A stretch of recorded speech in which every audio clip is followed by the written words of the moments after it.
Have you ever been reading a celebrity pastor's blog posts or listening to a famous Bible teacher and something jumps out to you and you're just like, how am I the only person seeing this thing? Why isn't anyone talking about it? Well, you're not alone. Welcome to Underdog Theology. This podcast is about looking at what's happening in evangelicalism. I'm talking tweets, I'm talking books, blogs, videos, all of it, and judging it according to Scripture. Whether that's reacting to celebrity pastors, teasing about the latest ridiculous battle in the culture war, or just having a little bit of fun together, this show is for all the folks who feel like they're on the outside looking in, who feel like they don't have a voice, who feel like they're an underdog. Welcome to Underdog Theology.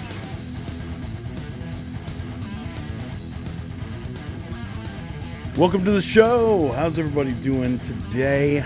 I know we've got a couple people showing up. I need to change some things.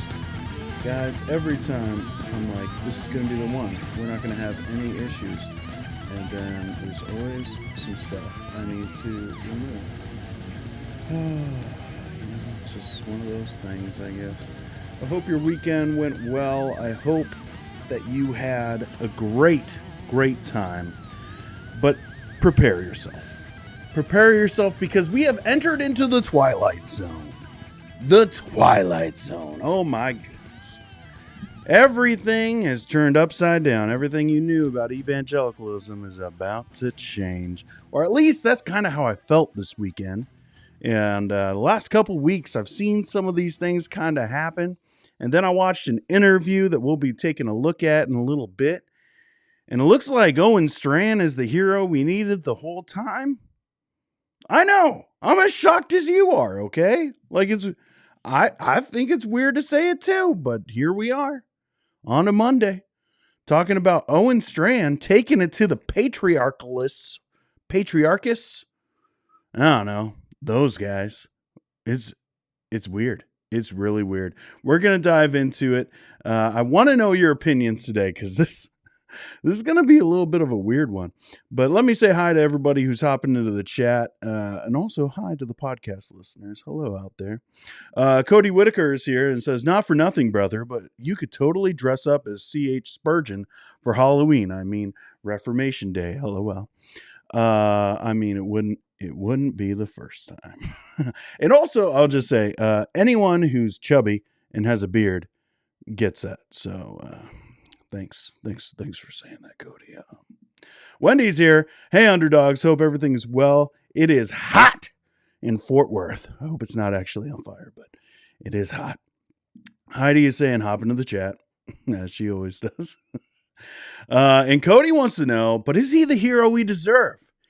He's the hero we needed, but not the hero we deserve. All right. Enough Batman stuff. Is that the opposite way? I never remember that line well enough. I'm going to be showing my oldest The Dark Knight. Like, I think tonight. We watch Batman Begins. Woo. It'll be fun. Ari Miller is here. And, well, this should be very informative for the both of us then, because he was saying he has no idea who Owen Strachan is. And if you don't, I'll give you a little bit of info on Owen Strachan. I'm going to apologize for my voice right off the bat, guys. I don't think it was talking outside on my porch for 3.5 hours that did it. Because I talk all the time. But I think it was outside with the smoke, because there's a lot of smoke. And my voice is like shot, but we're going to get through it. We're going to try. I got my water. You know, worst thing comes to worst. We'll let like Slightly Reformed take over in the chat. Slightly, I see you in there. We're moving past that joke, but you know, you're loved. All right. David's here, says, hey family, love y'all. Everyone have a good weekend. I mean, it was pretty good. Went and saw the new Mission Impossible movie. That was pretty fun. Did the stream. If you guys caught that on Friday, that was a lot of fun. I really enjoyed it. Let's see. Heidi also says, I'm trying to follow Dean's advice. I'm being nice and try not to be weird. Thinking about asking Aaron out later. Ooh. Oh, snap. Some romance. Look at us underdogs. We're just putting people together who have been married for years. It seems to have worked for Pam and Dylan, so might give that a try. Tax collector is here and says, "Sup, y'all." What's up, fam? And that goes out to you too. I'll say it, Krusty Mac. We're moving on. All right, Danny. Hey, good day, everyone. Ladon K is here and says, while I appreciated his letter, the podcast he did with Costi just a few days before that basically affirmed Dale's positions on women. He just said it in a nicer way. Not a fan. We're going to be taking a look at that conversation today. I have some thoughts too, and I want to know your thoughts. I don't know, like, is it just the thing now, or are we just always going to talk about patriarchy? Is that, it seems like that's like the topic, not only that is like being pressed on evangelicalism right now, but also the one that everyone, like, there's always something that people just like want to talk about. They want to discuss it. And I kind of feel that from you guys. You guys want to discuss this a little bit more. And so we found that interview and we'll be taking a look. Carolyn is here and says, it's a weird parallel universe where I find myself agreeing with Owen Strachan and Scott Aniol. Whoo, boy. It's a little weird. It's big yikes. It's a big yikes world today. Stephen says it is cool in Scotland. So Heidi, or not Heidi, Wendy, if you want to go and travel to Scotland, just take that little jog over there from Fort Worth, Texas. You can enjoy some cool weather. I'm sorry, missed this one. LOL. Sure, that's water. I'm just saying. I wouldn't be doing that. It's 1 p.m. on a Monday. I would never. It's going to be a fun stream. Pamela, I'm helping my daughter unpack a bunch of camping stuff, so I might be in and out of the chat, but hi, everyone. They're going camping. They're going camping, or at least they went camping. They are unpacking. So are you camping right now? Or are you getting back from camping? It's a Monday, so you're probably getting back. Seth says, we're sending more smoke your way. It's bad in Medicine Hat, Alberta. Oh, yeah. The smoke, it just keeps on coming. Duncan's here and says, do we have any examples of post-millennials who are regular complementarians? I like the post-mill end times position, but find that they often hold some other whack beliefs, like Joel W. and the books. I think historically you could find post-millennialists who would definitely not be for patriarchy. But right now, like, one thing, post-millennialism has always been a much smaller sect than others, except for when you had like governments in charge of religion. Then post-millennialism like really was at the forefront. But as far as like just the theology of it, it's always been a smaller position, a minority position.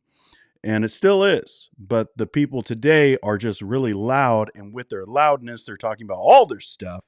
And so patriarchy seems to be kind of a given these days. If someone's like a real proponent of postmillennialism, not like they've written a book on it and they hold to it. I'm talking about they do a podcast on it. They go and they tweet all day about it. They go to conferences about it, like that kind of stuff.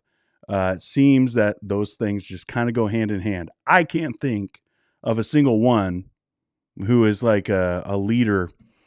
I kind of don't even want to say it that way because I don't want to say that some of these guys are leaders, like theologically. But anyone who's pushing this, I don't know of anyone who would not be.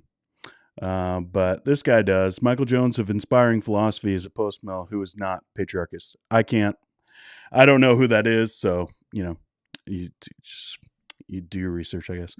Nathan, not sure anyone cares, but it's pretty warm in New York. But hello, all. I love that this has become like the entryway into church, the foyer, entryway. What else do you call it? I don't know. The place where you get into the big room. You're going through and everyone's getting their coffee and it's all awkward. And all of a sudden you're in a conversation with someone you've talked to maybe 2 times before. And it's a small church, but somehow you just found yourself trapped in this conversation with this guy again. And all he wants to talk about is the weather. That's what the chat has turned into. R.A. Miller says, let's be real. Lentini has a martini, not water. I can neither confirm nor deny. such things.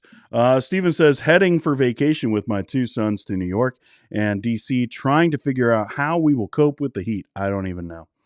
I don't know. Guys, I've told this story before. I moved to North Carolina and from Minnesota.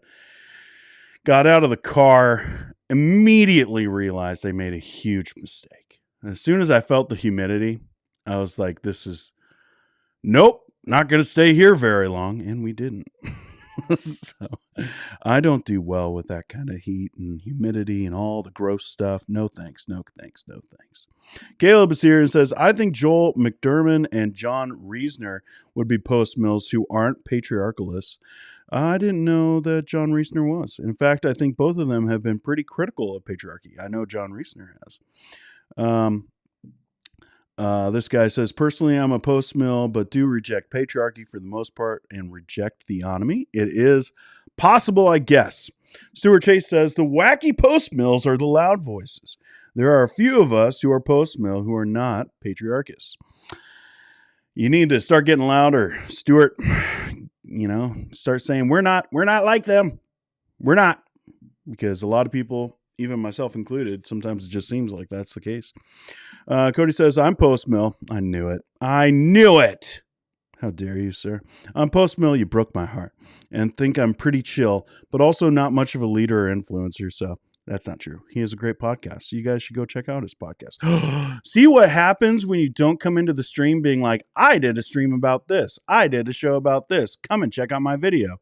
You might get a shout out without asking for a shout out. It's amazing when you add value. I'm so sassy today. I was up till 3 a.m. editing stuff. Something that we're going to watch together. And I don't care.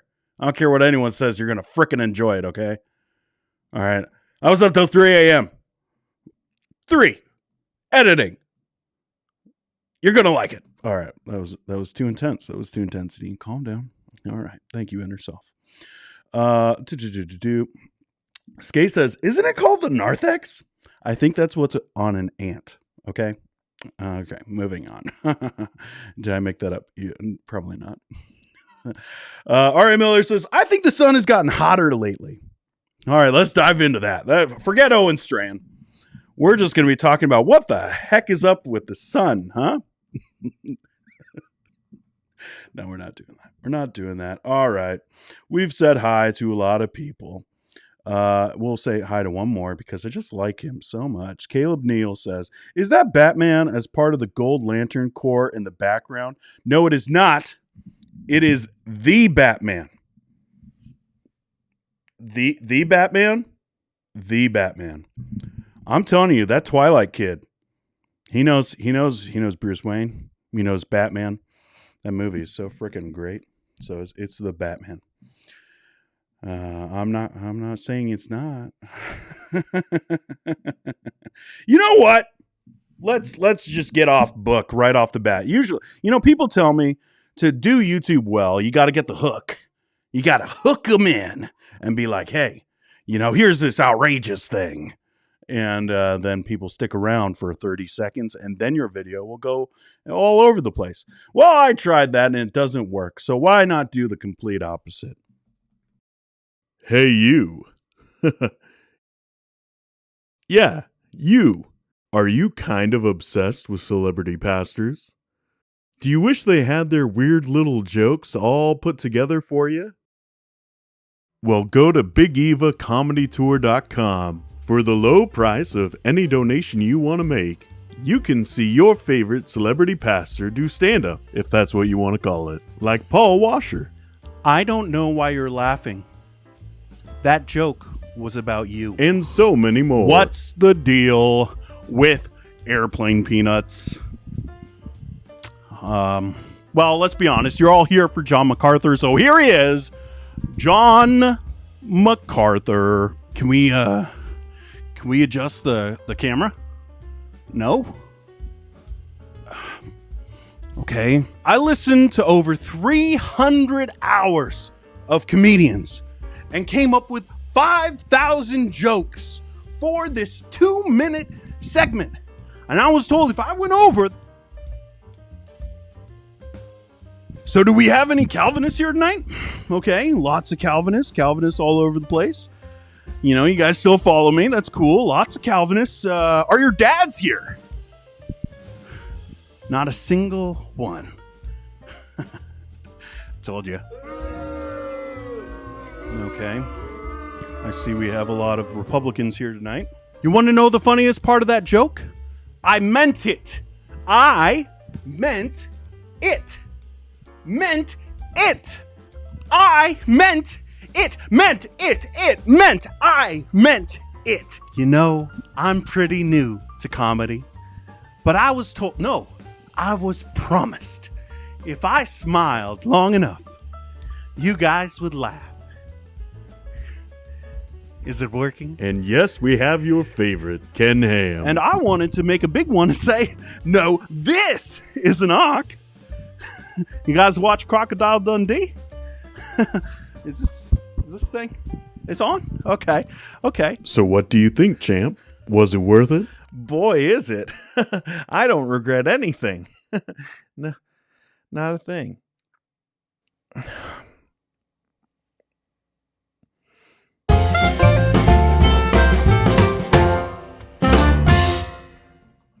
There you go. You're welcome. You're welcome, Internet. And for the 6 people who left while that was playing, I saw you.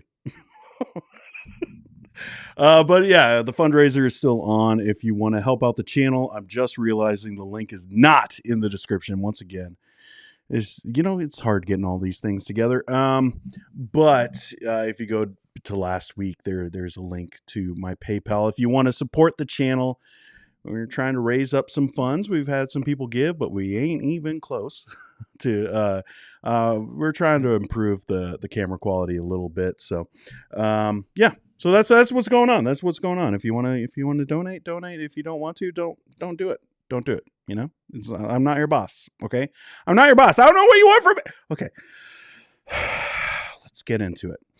Owen Strachan, is a figure that for a long time was Dale Partridge. Let me start there. In that he was online being very vocal.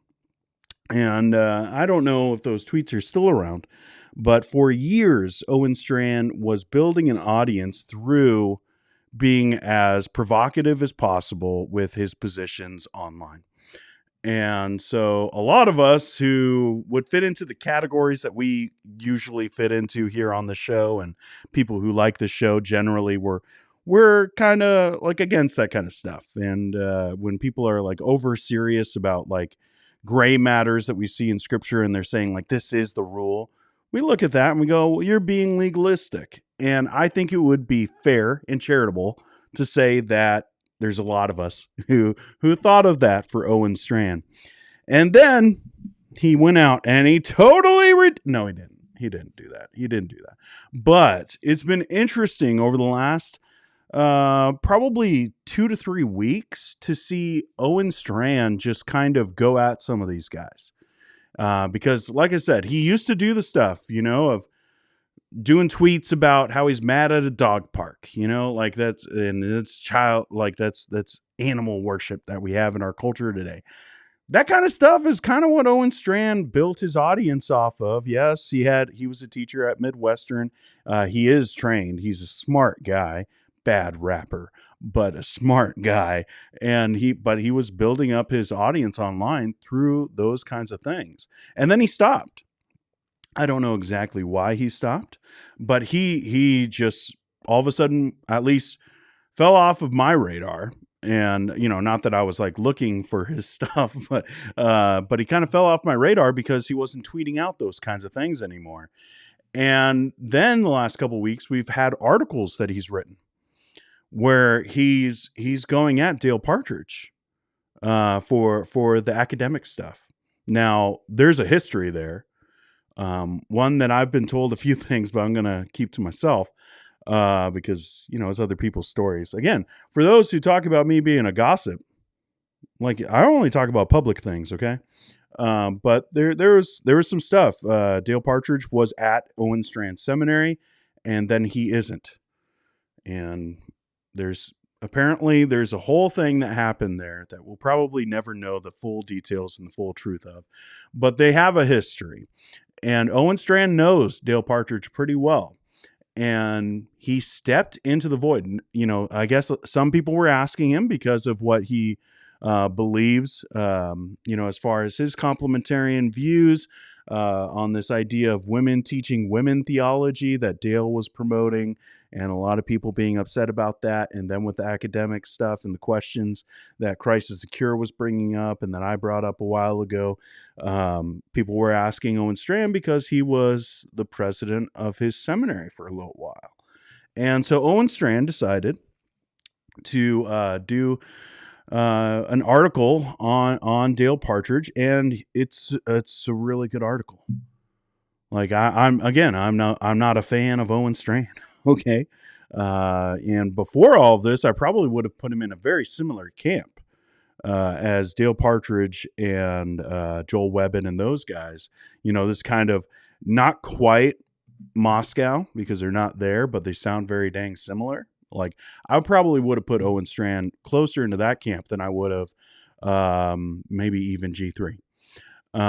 But he decided to write this article, and if you want to go and check that out, you can go to the community tab here on the channel, and I did a post about it maybe 2 weeks ago when he wrote it, and there's a link there to go and read that article that he did. Good article, basically saying, hey, you know, pastors are called to be honest and truthful, and there are qualifications, and if you're not going to be honest and truthful, you know, you're not qualified. And if you're going to be someone who's going to be shady about something so abundantly clear as your academics, then there's probably other stuff that's going on. And so he wrote that article. I thought it was great. I was really surprised that he said anything. And then this last week, you know, Joel Webbon has been making the rounds online for the videos that he did. I actually found out, apparently he posted that.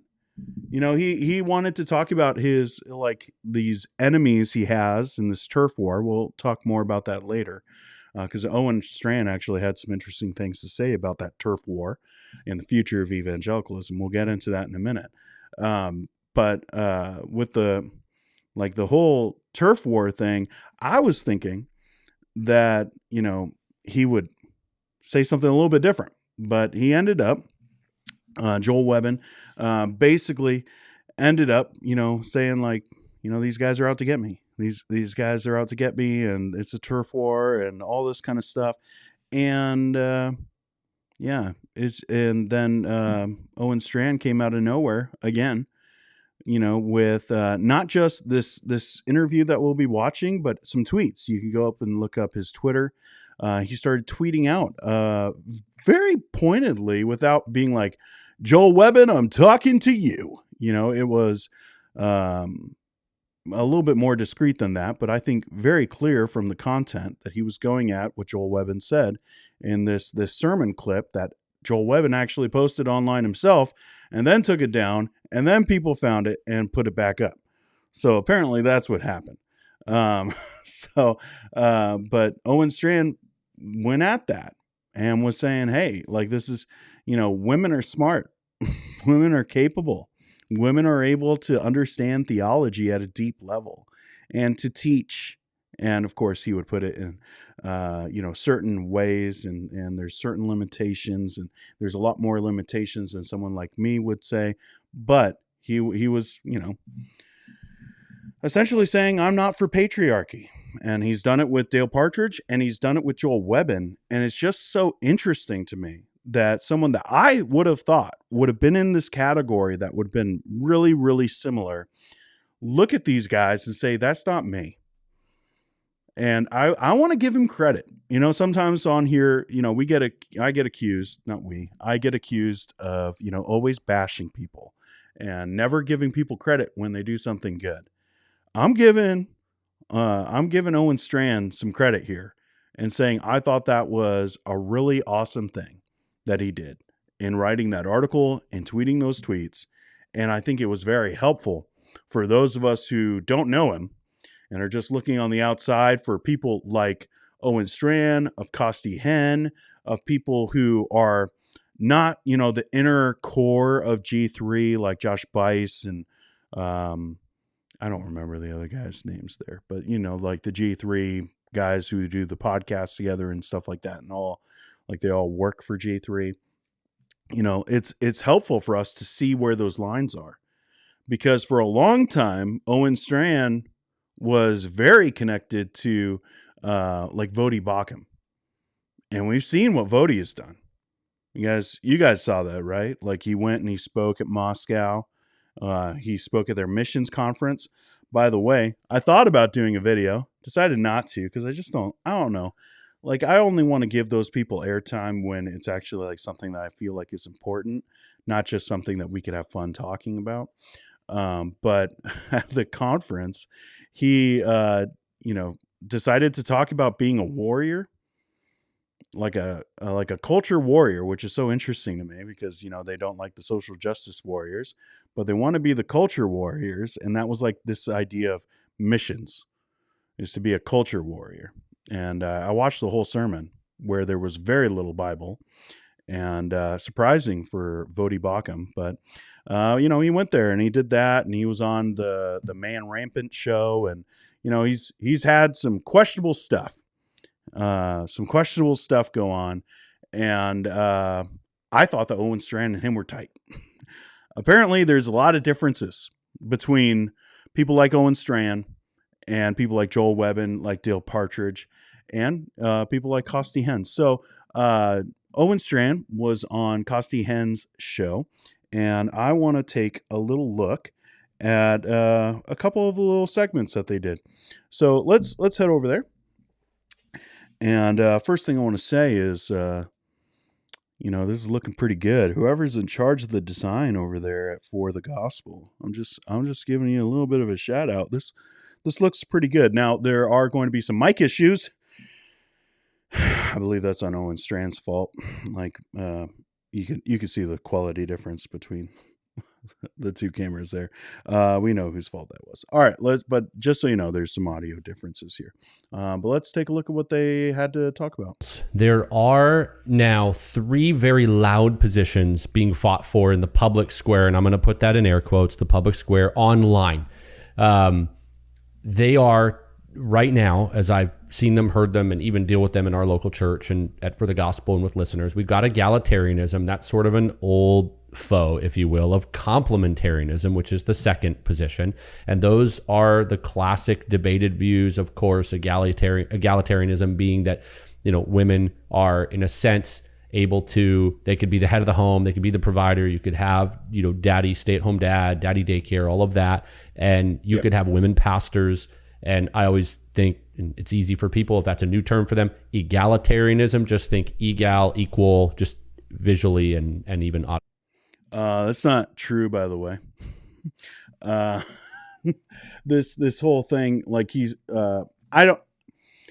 Costi is working on a doctorate, so he's educated. I think he knows a little bit better than that, but that is not like an egalitarian thing of saying, oh, the woman can work and the husband can stay at home. That doesn't make someone egalitarian, but moving on. But complementarianism would be the complementary ways that the different unique roles of manhood and womanhood are designed by God to complement one another. We're spiritual equals, but we're designed distinctly by God's perfect plan. And there is a third position that's got a lot of noise and traction now. And some people are wondering, what is this? Some people don't even know the name of it. So patriarchy is going to be a third category. And to clarify this, and you can help me with this as well, to the patriarchal view in its most extreme form, you would technically be a soft complementarian, as some would have it. And you've written books on this. You've studied deep and wide on it. You have a number of...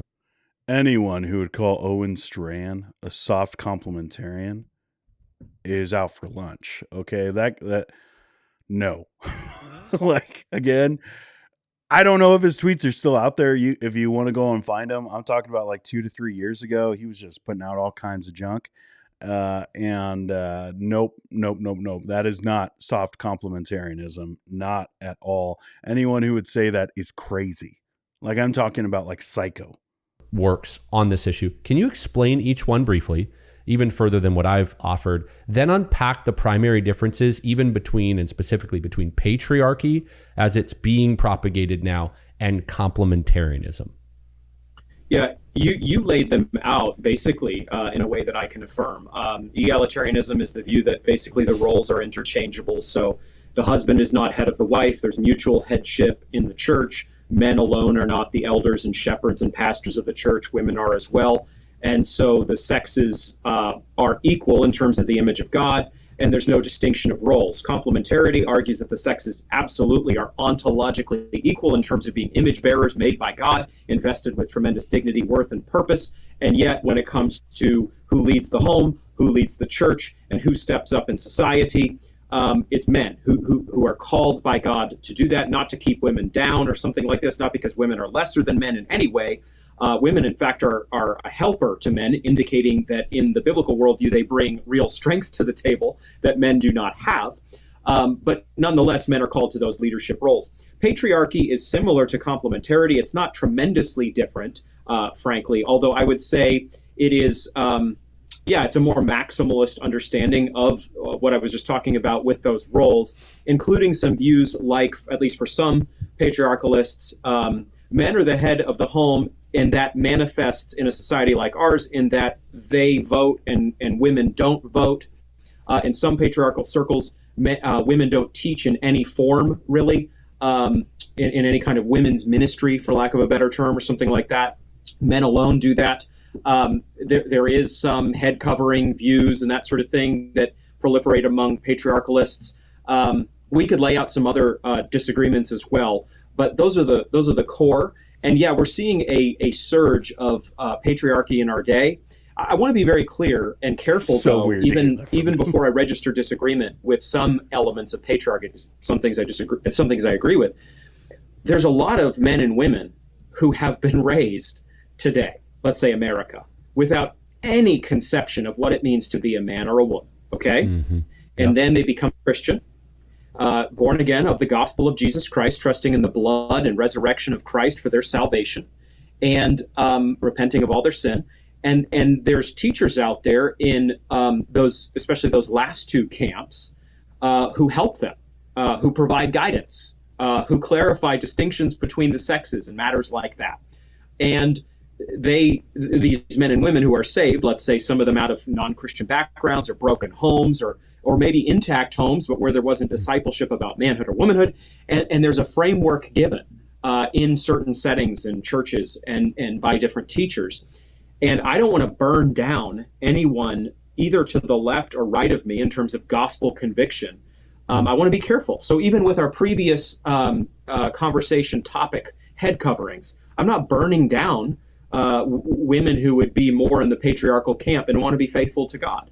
But I would say, and we can tease this out as you see fit, that there are some issues over which I would split with patriarchalists and that we need to be careful about, even as there are definitely issues that I would differ with soft complementarians on. I find myself in kind of what is called a strong complementarian position, for lack of a better term. None of these terms is perfect, Costi. All of them have weaknesses, but that's where I find myself.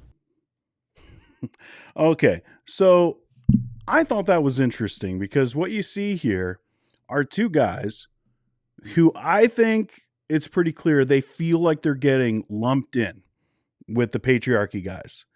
But the patriarchy people are, no, I'll say it, they're nuts. Like they're pretty wacko. The patriarchy dudes, they're all out there. And so they see anything that has any kind of form of compromise, like what they would view as complementarians as being compromising on this position because they're not being as strong as they think, and they're going at them. And they're saying like, wait, guys, don't shoot us. We're pretty close. But we're a little bit different too. So it's interesting to see these guys being looked at as the middlemen now. What does that mean? What does that mean for evangelicalism where Owen Strachan and Costi Hen are looked at as the middle? I think it means that we've shifted pretty far right. Like the thing that I've been talking about the most on my channel, this new fundamentalism, I think it's pretty clear it's having effects.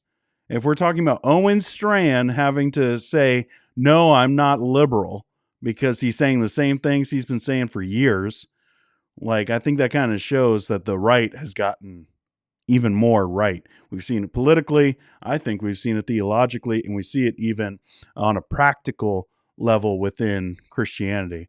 So I think it's pretty clear that that's part of what's going on here. But I do find it interesting that Owen Strachan is essentially saying that there is a difference between their position and the patriarchy movement, and that he sees a lot of problems with that, especially when it comes to like the worth of people. And he's going to dive into it a little bit more in the next little clip that we'll watch here too. But it is interesting to see him put that line of differentiation between their position and that position. But also, I want you, like, you know, we're kind of joking about this whole thing of Owen Strachan being the hero. It's just interesting that he's going against these guys. But also, what I hear in this is, you know, we're pretty close, so maybe don't be so mad at me. You know, maybe you know, we could get along, and I don't want to burn that guy. And I think by that he's talking about like going like scorched earth, like we talked about Mark Dever going on the Presbyterians last week. Like that kind of like, you guys are just so incredibly wrong. He's unwilling to do that about the patriarchy guys. Now, if there was a position that today I think that we can do that with, I think it would be this issue of patriarchy. You know, if we're talking about outside of the gospel, you know, like obviously people who don't believe the gospel and are like twisting it, like Doug Wilson, who a lot of these patriarchy guys look to as a leader and a mentor. I think, you know, we can go scorched earth on Moscow and their views on justification by faith alone, in which they don't have a view, an orthodox view of justification by faith alone because of their federal vision crap. Like, I think we can go scorched earth on that and say, you guys are twisting the gospel. But to other Christians, you know, they want to talk about like these in-hand issues. Even Mike Winger. Oh, you guys love Mike Winger. Like the analytics tell me. You know, I don't know if it's just because he has one of the most popular YouTube channels here as a Christian, but a lot of you guys watch Mike Winger. He tweeted, you know, that, you know, people like these Christians, you know, they're talking about in-house and outhouse. And he made a joke about it being outhouse debates with this idea of patriarchy, and that Christians are getting their hands dirty and it's all stinky and it's gross, and that they need to stop, essentially. I think that this issue is more important than that.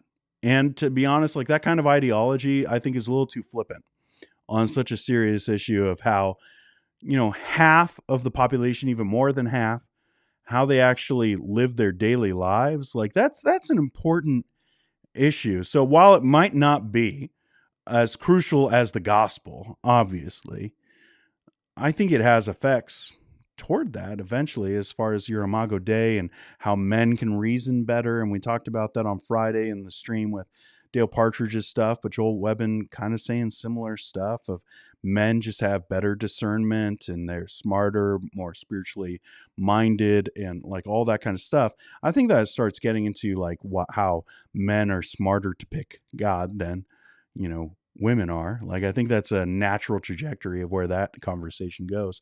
But besides that, I think it's super important that we understand what kind of burdens we are putting on women, half of the population, half of the church, to in saying like that this is necessary when it might not be. So like for anyone who wants to minimalize this conversation and say like, oh, we shouldn't really go at those guys. They're brothers and sisters in Christ, and we shouldn't, get into these arguments, and don't do that online because, the world is watching. Yeah, the world's watching the crazy people who are saying all kinds of ridiculous things about women. Like, they're definitely watching that, and they're waiting for people like you and me to just stand up and say, like, hey, that's nuts. Like, that's pretty crazy. That's not what Christians have believed throughout 2,000 years of church history. And it's not. We've seen time and time again throughout church history where, we're elevating women. We're elevating their position. Jesus did it, right? He sends them out to go and tell the apostles. He lets them be the first witnesses of his risen self. Like, he says, hey, go. He picks women disciples. He spent most of his time with a family where it was 2 women and a dude. Like, he cares about women, and he elevates their positions in the church. Historically has done that. Even, obviously there have been failures. Like, I know you guys can, start typing and being like, well, what about this? What about this? What about this? Of course, there have been all kinds of failures, but overall, over 2,000 years, the church has a pretty good track record of treating women and elevating women far beyond where culture says they are.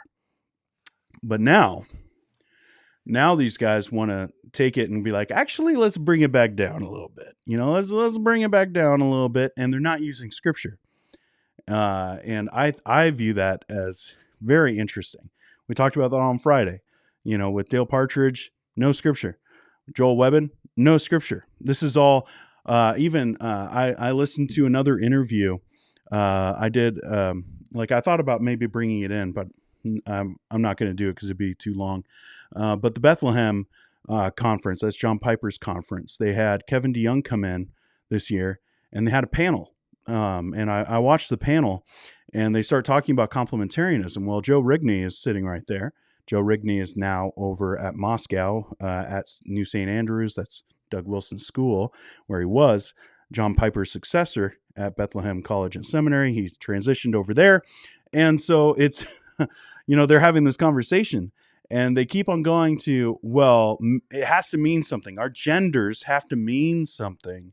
And because of that, logically, it's not good enough to just say, well, men have like this soft complementarianism that, I guess these patriarchy guys are accusing of Owen Strachan of holding, where it's, men, they're leaders in the home and they're leaders in the church, but they're not leaders in the world, or that they don't have authority over women as a whole. Like, men don't have authority over women in the world. That's what they would view as soft complementarianism. And I watched as Kevin DeYoung and Joe Rigney tried to be like, well, that's not good enough. Like, that's kind of illogical. There's no ending there. It has to mean something. And if you're going to, just come out and say, well, the Bible says it, then eventually you're just going to say, you're going to give into the culture. Well, again, I'm here to say that's not what we do with anything else in scripture. Like, anyone who holds to a 6-day literal view of creation, the culture has been saying that's wrong for a long time. Has that changed their view? Now, maybe some people, of course, some people maybe they get convinced of something and they think this is their position now. And again, I've talked about that. That's an open-handed issue, I believe, as long as you believe in a literal Adam and Eve. But that, we don't do that with other things and say, well, okay, because you don't take it as far as this other group, like for Owen Strachan, you don't take it as far as the patriarchy guys, that, well, you're just going to give in to that. No. But that's what these patriarchy guys are doing to Owen Strachan, and they're doing it obviously to those of us who would be to the left of Owen Strachan, like myself. But let's keep on going over here. I see the has chat become going, so attractive, and we'll dive into some of the stuff that you guys have to say here in just a little bit here. Let's go right back over here. Okay. Lots of buttons. What has become so attractive about the patriarchal view? Is it we're sick of soft men? I mean, are we tired of a passive government? Is it all of the above? And I would speak to this issue, and I come to this issue as a very aggressive, now godly, now saved, but the Lord has sanctified me in various ways. We all have certain things as men that he has to temper. I don't I wouldn't be more on the passive side. I would be more aggressive. I like manly things. I like sports that hit. I like to, even now, I would enjoy putting out some mats and doing jujitsu. I've rolled with my guys before in our Bible studies, and our wives just laugh as we're kind of crazy in that way. And I love hockey. And at the same time, what makes those things manly? There are so many women who love football. There are so many women who do like martial arts. Like this is the thing. They always go like, "Oh, I am for manliness, and manliness looks like all the things that I like." It's like, okay, but like again, this is outside of scripture. This is all just subjective stuff. You're not giving any proof of like this is what manliness looks like. But we'll move on. For me, I'm still drawn to the meekness of Christ, and I need self-control, and I need to be tempered. I need strength under control, because otherwise we nuke everything. What you've often referred to with me behind closed doors, scorched earth. We have to use wisdom and be tempered. What is it overall that has caused this resurgence of, we're into fitness, deadlifting, squatting, men are getting healthy. These are good things. There's a resurgence in hunting, in homesteading, and in growing beards, and in being loud and strong. I know a lot of wussy men who have beards, okay? And look through history and see some of the biggest cowards that have existed in history had beards. Masculine men in these ways. What's drawing that? And then maybe let's segue into what are some of the ditches to be careful of for all of us as men? I love these questions. Great questions. And when the War on Men releases, hopefully we can dig a little bit more into manhood, should you so desire. We'll do it again, yeah. So I'm only going to give you 13% here. Sorry. Just kidding. Do it. What I would say is, we're in a day, Costi, not just on this issue, where there's a lot of reaction to our culture. And a good bit of that reaction is at the very least understandable in human terms.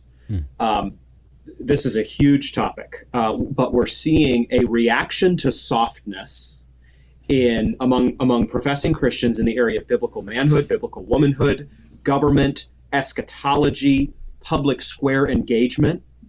And I am not enfranchising all such responses to softness by any stretch. But it is true that in the culture, there has been a war on men. And it is true that in the church, there are a good number of churches that have gone quiet about major issues.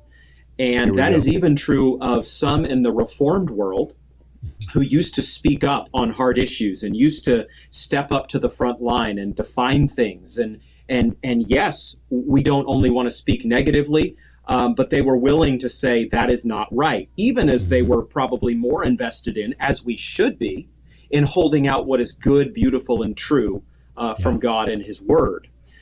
But because we're in a leadership crisis, I would say, even in the Reformed world, that has created a vacuum in a number of areas. And this is tragic to say, but a number of the fathers, so to speak, of the older generation just aren't speaking as much as they used to. What that has meant is that there is now a very vocal, young, upstart group that is fed up and frustrated with the old ways, and that is being very vocal and bold and uncompromising in what they stand for. And again, we've put a lot on the table here, but there's some of that response that I very much understand and even affirm.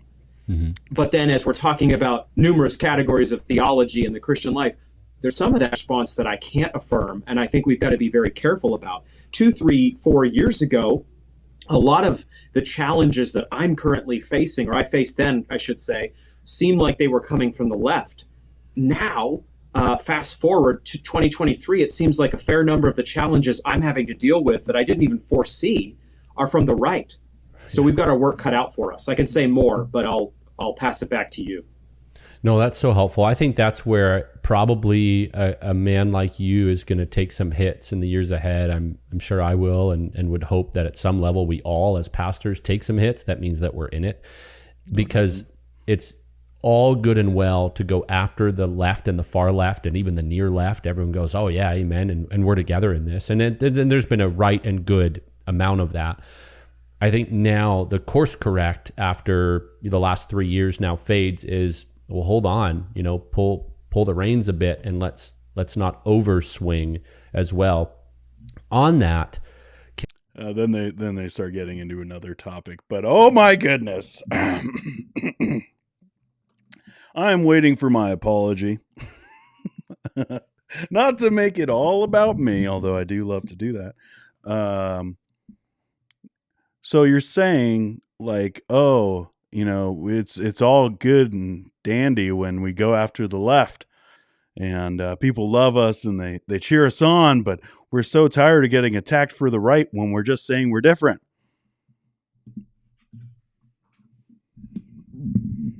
I know a little something about that. But, okay. All right. Enough of that. All right. Let's deal with what Owen was saying toward the end. Toward the end, he's basically saying that we're getting attacked. We're getting attacked, and that things have drifted further right, as I've been talking about, as you guys have been seeing.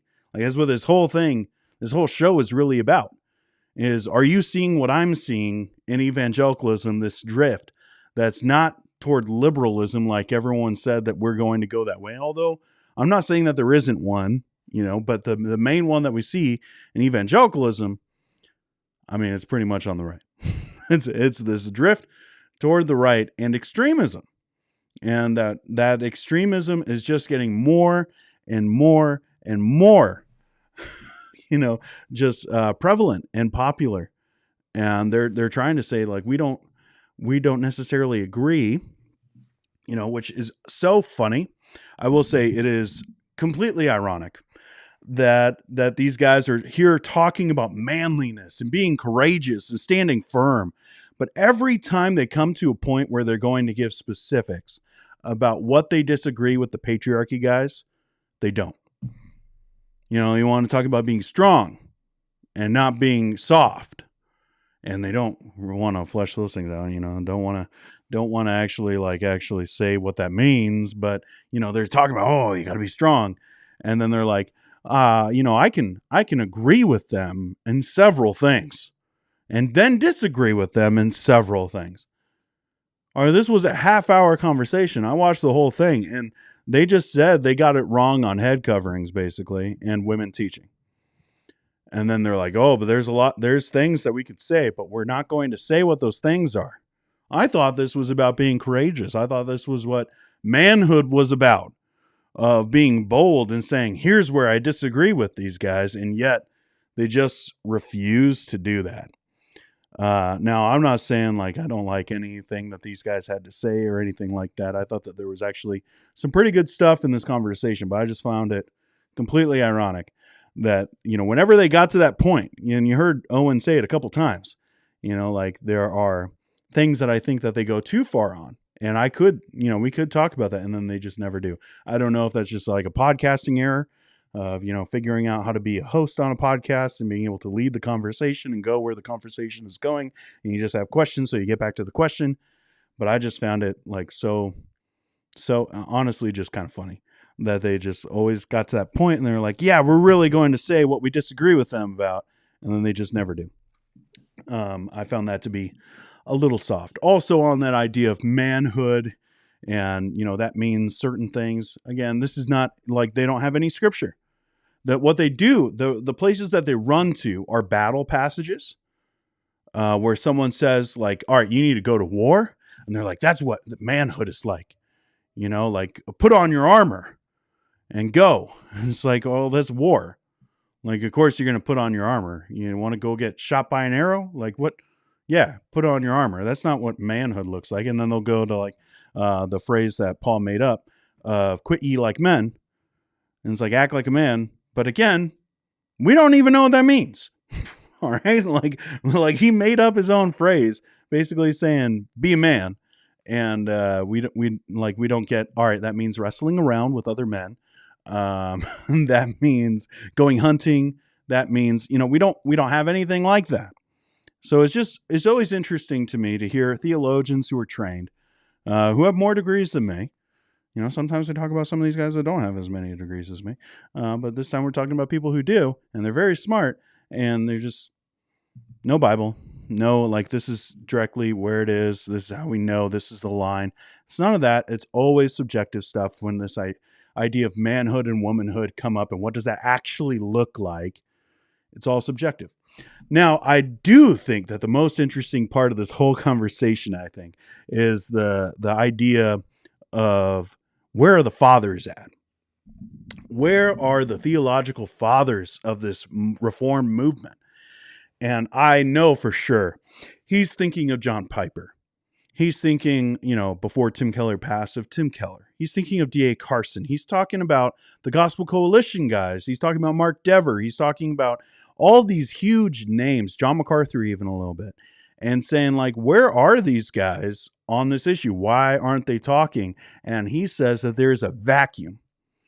There's a vacuum that has been left because of these bigwigs, because of the big dogs. They're not barking that much anymore. Or maybe they've moved on. Maybe they've retired from ministry. Who knows what's going on, but they're just not speaking anymore. And so now we have these smaller dogs who are all fighting for this position. Now, I get where he's coming from, but I think it's actually very different. Now, on the stream on Friday, I got into it a little bit of what I think about what's happening in evangelicalism and that vacuum, because Joel Webbon, he was basically saying that. He was saying that these guys like Andy or Andrew Woodard, I don't know. I'm never even looked up his tweets. But he decided to put out that video, and a guy I do see on Twitter every so often, Jolly, forget his first name, Nick Jolly. I don't know. That sounds wrong. But he was going at those guys because they were, coming for his position. They want the turf and that whole turf war thing we talked about on Friday. But instead of rehashing it, my voice hurts. I decided I'll just show you. So we're gonna have the turf war thing is super weird to bring up. Double apologize. And unless you think that you have a position on that turf. Let me make it abundantly clear. None of these guys should have any turf. It's not cancel culture. It's just, all right. How deep do I want to go with this? There is no turf. All right. The turf that they thought was turf, that wasn't land. That was a bunch of ships that got together for a little while. And then all those ships decided to undock. And they all went their separate ways. Some of those ships got into smaller boats and started going even further. There is no turf. These guys who think that they're the heirs. They're the heirs to the thrones of R.C. Sproul and John MacArthur and John Piper. No, you're not. Those were ministries that existed and continue to exist and will continue to exist in different forms.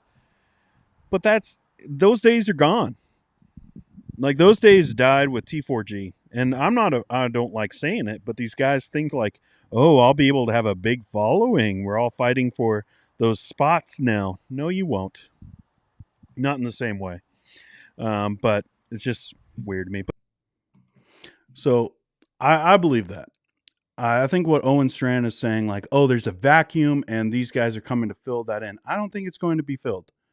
All right. I think that we are fracturing as evangelicalism, that extremism on both sides, but right now it seems more prominent right now on the right side, that it is fracturing evangelicalism to a point where people aren't going to be able to cooperate together.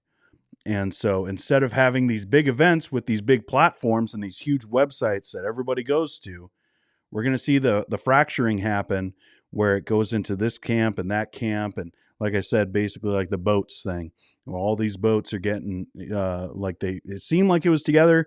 It seemed like it was like a little bit of an island that we could all be on. And then those ministries started going away, and look around. All right. Look at the successors that these guys picked. Like, one, you probably don't even know the successor to R.C. Sproul, right? So let's get that one out of the way. Like, Stephen Nicol, I think, is probably who you would say.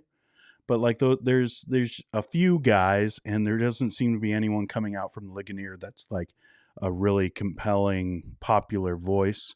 So that's kind of faded as far as like influence. I'm not saying as far as like being able to do ministry. I'm talking about influencing other aspects of evangelicalism, like we saw R.C. Sproul do. But look at John Piper. Both of his successors didn't pan out. And this isn't mean. I'm just saying this is factual. This is what happened. The guy who he picked to be the pastor at his church, he's not there. He was out after 3 years? Joe Rigney, he's not even a Baptist anymore. And so he's over at Moscow with Doug Wilson, where actually he got his degree from. So people probably should have seen that one coming. But John MacArthur, we don't know, who's going to take over from him. There's not like an heir apparent there. Like, you look all over the map of where we thought like all these big leaders and these big important voices were, like they don't have successors. And so those things are going to begin to fade as these guys begin to pass away, as they retire, as they don't speak that often very more. Even D.A. Carson. Where's D.A. Carson? Where is he at? Like, I haven't heard about D.A. Carson in years. And he was so popular with, and so influential with the Gospel Coalition. He's gone. It's just like those things are happening. So I don't think that we're going to have, all right, well, it's going to be, Dale Partridge is going to be the leader over here and Joel Webbon over there. And there's the big ships and we're all coming together and those people are having the influence. It's not like that anymore. So like the turf war, the vacuum, I don't see that as being as big a thing as these guys think it is. I think I don't know if it's just them wanting to believe that so they can, have some of that influence and maybe be able to be a part of that. Maybe not like necessarily be the voice, but be a part of that voice. It's just not going to be that way anymore because of the extremism. Because the thing about extremism is that you have to be as extreme as me. And if you're not, you're a compromiser. You're worldly. You're not as spiritual as me. You're wrong. It's not just that we have a difference of opinion. The thing about extremism is that there can't be any difference of opinion. You have to be exactly like me, a photocopy of me. And if you're not, we're going to have problems. And that's what's happening in evangelicalism right now, is that we see the patriarchy guys are saying, even to people like Owen Strachan, who are not soft complementarians, okay? I don't care what anybody says. It's just not true. But they look at those guys and say, they're compromising. They're weak on this. They aren't exactly like me. That's what an extremist says. That's what a fundamentalist says. So that's why I think that it's the exact same thing. All right, let's hop into the chat and see what you guys think about all this, though. I give my opinions on the show, but, who cares about that? It doesn't matter. I'm here for doing... You guys want another Ken Ham bit? No. All right, Heidi said, there's soft comp coming through. Owen now acknowledges that women have a strength that men don't have. Ha, ha, ha. Yeah, I think he would have said that before, to be fair to him, but it is kind of funny for him to put it that way. When, again, if you've been around for like a decade, all this is kind of funny. Like, to see like how things have transpired. It's just like where people are at and how they have to defend themselves. It is kind of shocking in a way. Tax Collector says, there are elements of both complementarianism and egalitarianism that have truth to them. But it seems that the loudest voices are the extremists. And that's always the way it is. It is up to the normal people, the people who have a more moderate view, to speak up. And also to call out. Call out the extremists for what they are, extremists. Call out the patriarchy guys for making up rules and putting burdens on their women. Like we got to do that, because otherwise the world looks at the patriarchy guys, and because they're so dang loud, they're gonna be like, oh, Christians are like that. We've seen that. All right, I don't want to go too far into this, but we have seen religions around the world being known for the very worst, very small minority of their believers doing incredibly awful things. Right? We've seen that. You know what I'm talking about. Like, we don't want that to happen with evangelicalism, okay? And like in some places around the world, it's already happened with Christianity because of the Roman Catholic Church. I know people don't like it when I talk about the Roman Catholic Church, but you just look at the greatest oppressors throughout history, longest standing. Those cathedrals, how much did it cost the poor? All right, anyways, but yeah. Mike, I missed the party, but Owen and Costi are definitely not middle when it comes to applying scripture. No, they're not. And Mike says, isn't Owen homies with Vody? What does his anti-patriarchy stance affect that relationship?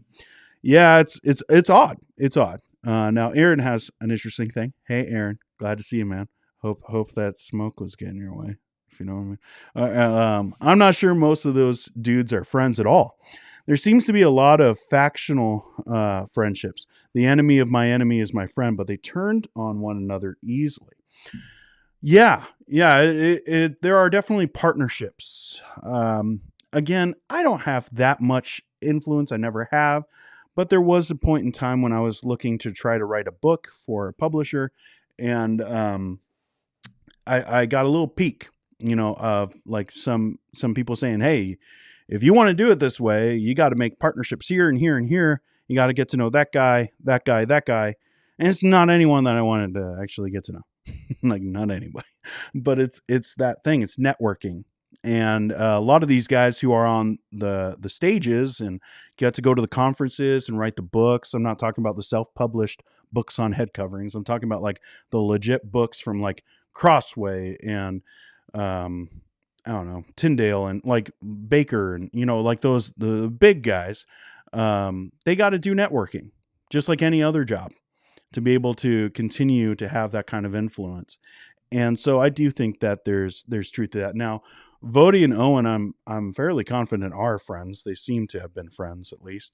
But as a general rule, yeah, there's a lot of people that they know of each other, they're acquaintances, but they don't actually hang out even when they speak at conferences together. It's not like they're going out to supper together. There's a lot of networking and, being a good Christian and being polite. And sometimes that comes across as we're buddies. But always be careful, though, about the partnership stuff. But Caleb says, my concern watching all of this is seeing how it seems to be happening in a relatively short time. In 10 years, what will the evangelical landscape and increasingly narrow circles of association be? Well, boy, isn't that the question, right? I think you're totally right on there. This is a scary thing that's happening in evangelicalism. It's shrinking. And everybody's, headed to Timbuktu. Like, again, like the boats and like the ships all started moving away. And then the ships started unloading onto smaller boats. And those boats are going into the horizon, spreading out. Like there's not a togetherness. There just isn't. Now, I don't know. Because again, I was in the Young Restless Reform movement. I was reading Blogging Theologically. I was, I was listening to Mark Driscoll's sermons. I was paying attention to everything going on with the Gospel Coalition in 2006, 2007. I was a part of that, so I was caught up in it. Now, so I don't have the objectivity to be able to look at that movement and be like, oh, it was never actually that way. So I don't know if we actually were together for the gospel or if we were together for figures that we liked. But I think that it's clear that we're not together for the gospel anymore. I think that's pretty evident right now. We're together for the extreme positions that we hold, or we're together in that we're against some of these extreme positions. Like that's also happening. But yeah, it's in 10 years, I don't know what it's going to look like. And that's scary as heck. Who's going to have the most influence? That's why we're here, just looking at some of these guys and being like, not that guy, like no, not that. Like who are going to be the popular figures? Please let not be that guy. Like that guy maybe, okay? You want to follow that guy, fine. I'm not going to follow him, but if you want to follow him, fine. But just don't give me that guy. Who was I pointing at? Let me know in the chat. Sean says, exactly, this type of talk, here's what real manliness is crap. Yeah, it's all just guessing.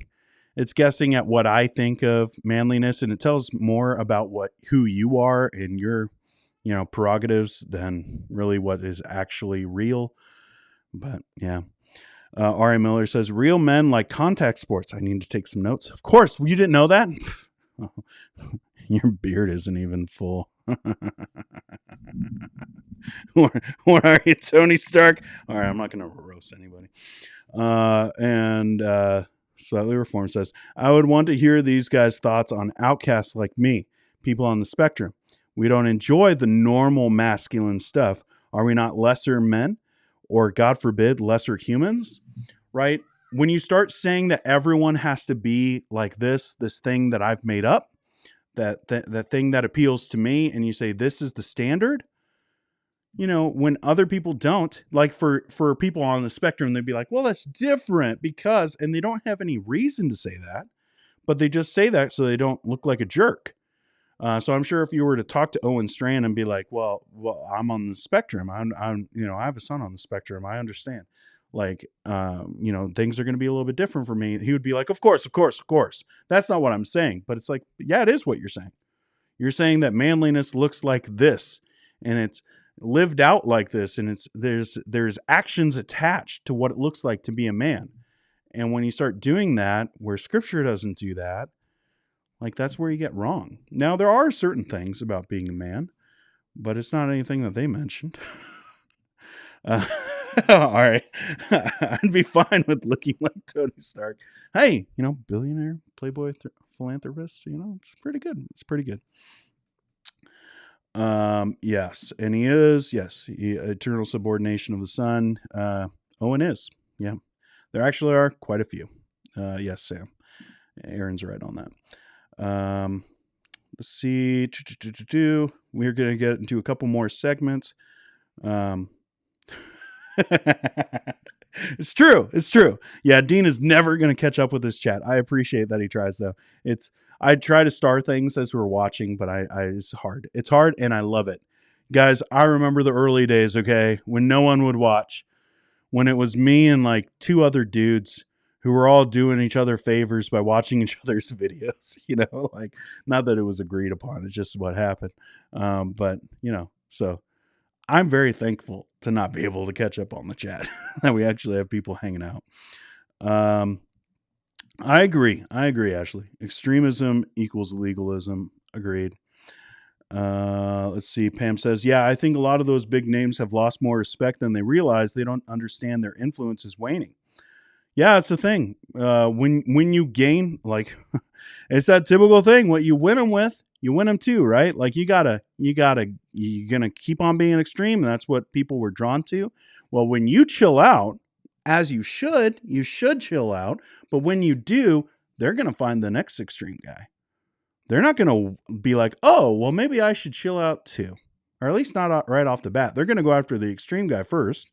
And then maybe they'll be like, okay, that was a little too extreme. And then they'll back off and maybe come back around following after you. But there was something. Yeah, Lonnie's had something. Many forget that self-control is part of the fruit of the Spirit. We as men are to embody all of the fruit of the Spirit in all aspects of our life, work, family, and ministry. Agreed.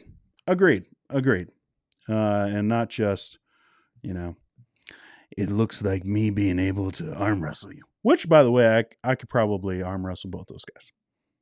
I'm pretty strong. All right, moving on. But we have different ideas about a lot of things. All right, let's go into some of the segments. Let's get into the penalty. You want to see a penalty? I'll show you a real penalty. Get out of my face, man. Okay. Let's get some things organized here. Okay. Hey, there are 60 people watching, and we only have 13 likes. You guys hate me.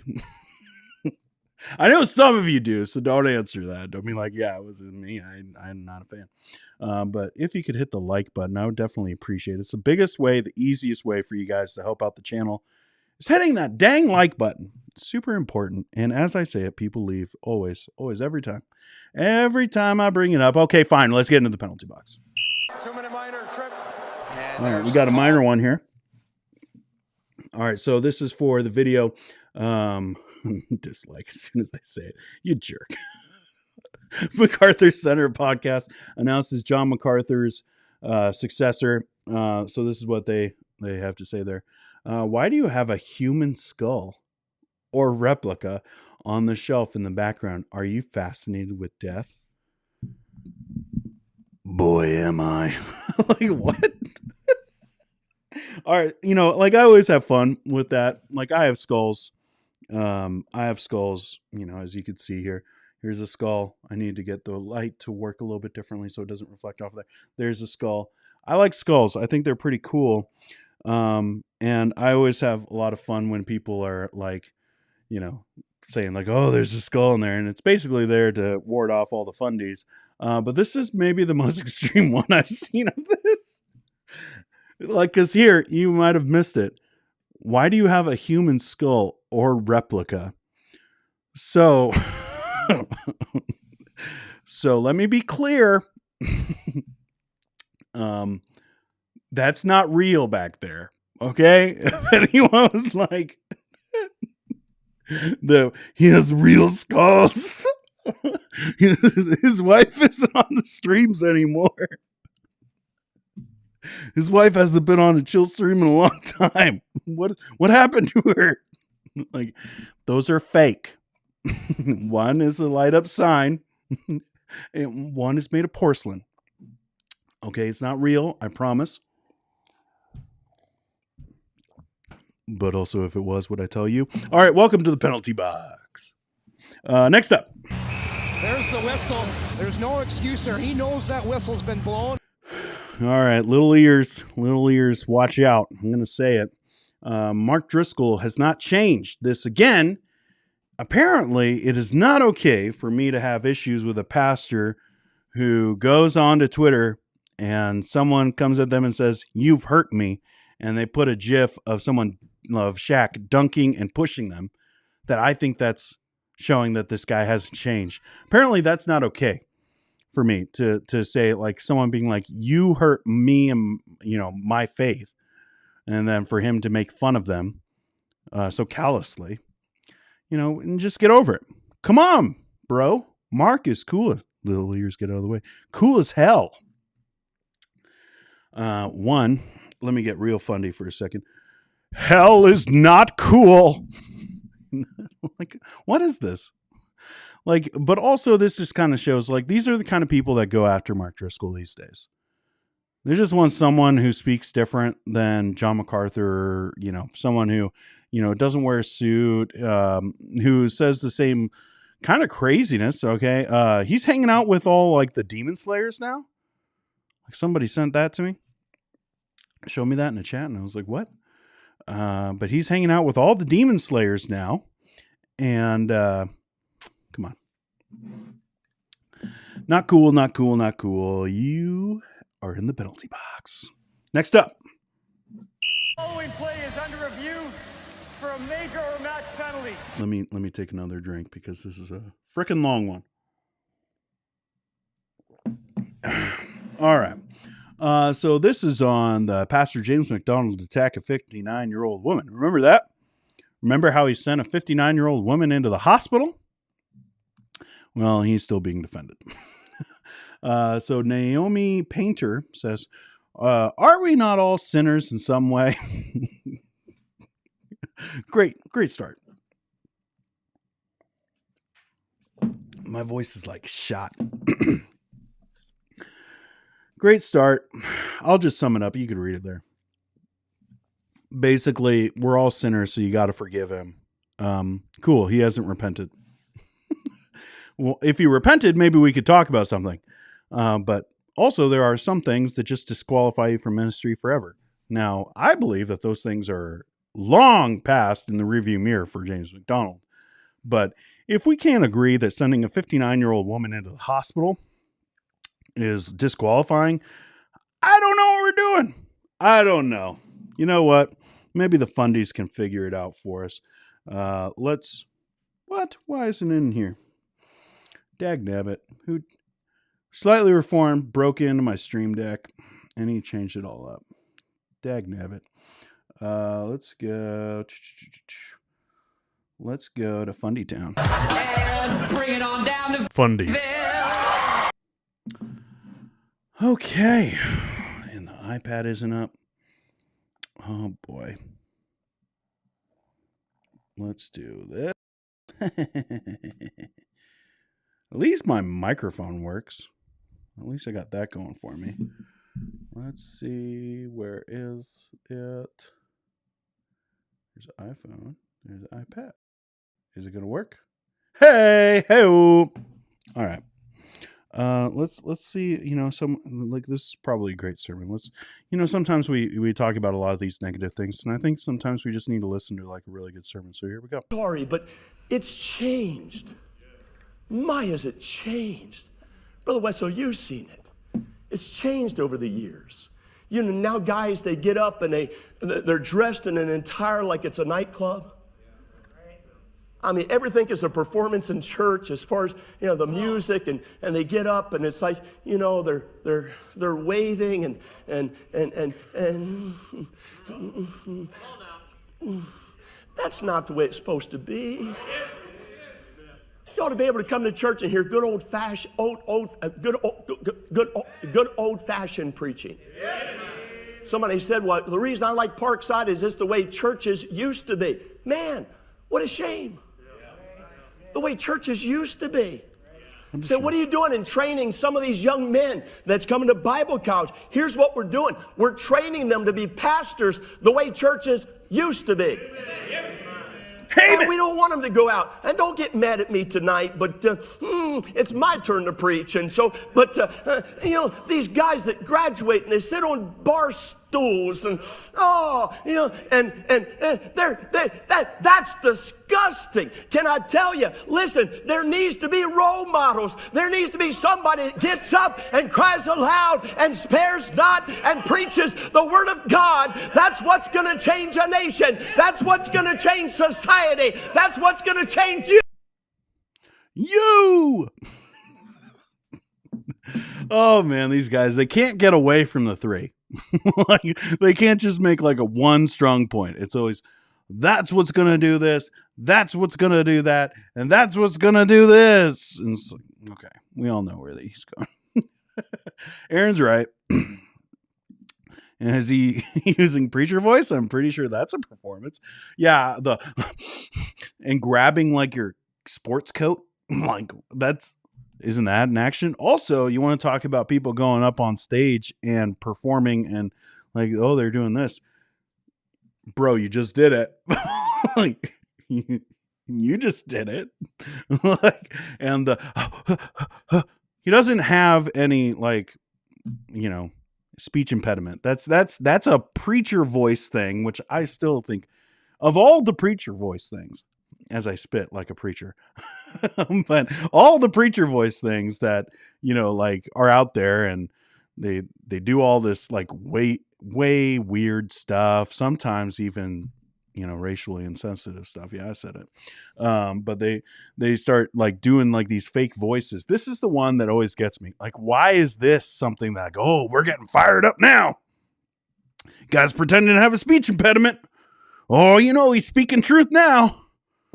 Like, I'll never understand that, but it's not just him. This is like a whole thing. This is a subculture within fundamentalism. It's just, I don't understand. Was it someone who actually had a speech impediment and he was like a really good preacher, and so people just started copying him? I have no idea. But that whole old fashioned, like what is that? That is a performance. That is a performance. It's just a really, really bad one. Like, there are performances that you go like, that's a performance, but it's also kind of a good performance. And then there's performances and you're just like, that ain't it, bro. That ain't it. Nathan says, trying to imagine Jesus using preacher voice. Well, we all know he sounded like Jim Caviezel, right? Minus the QAnon stuff. All right. We're not getting into the sound of freedom. Okay. Oh, hot topics. That was one I thought about, but I was like, not even I will talk about that one. But that's the show today, guys. Before my voice gets out, if you want to help out the channel, it might be in the description, might not be when you're watching this, but go to last week at the very least. There's a link to my PayPal if you want to help improve the channel. Some of you guys have given. Thank you to everyone who's given. If you don't want to, you don't have to. Really just trying to save up to try to get a new camera and maybe give us 2 options and be able to do some fun stuff that way. And some other stuff. So if you want to do that, there's that. Hit the like button. That's the best way you can help the channel. 66 people who are watching. The number of Satan, by the way. 1 digit off. And we got 34 likes. I'll play that Ken Ham video. I'm just saying. It's going to be my threat now, I guess. I thought it was funny. Anyways, if you're new to the channel, think about subscribing. And I will see you in the next one.